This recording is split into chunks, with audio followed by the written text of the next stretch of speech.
Art directing, and I was art directing for a designer named Mark Friedberg, and for him I art directed Darjeeling Limited. It's been a number of years, and the process is a wonderful one.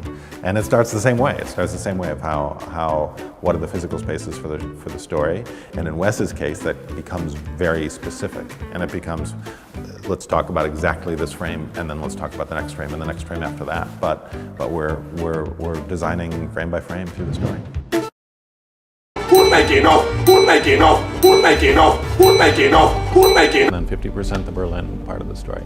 Now within Berlin, again, since it couldn't all happen in Berlin because of the nature of how the city has changed, we went a little further afield and actually went off into a town called Wrocław in western Poland. You have the distinction of building the Berlin Wall. You know, not many people can say that.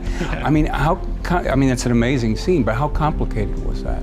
Well, first finding the place was a bit of a trick, and so the town that we went to didn't really just fall in our laps. We kind of searched around for it.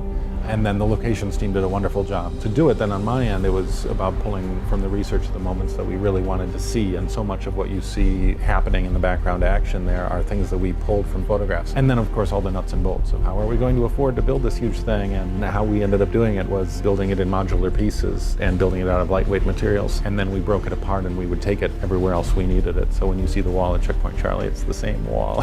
We just recycled. Now take it out! Filmmaking, it's a work. Take it out! Okay. When you have something like the studio of Abel, the character played by Mark Rylance, Yeah.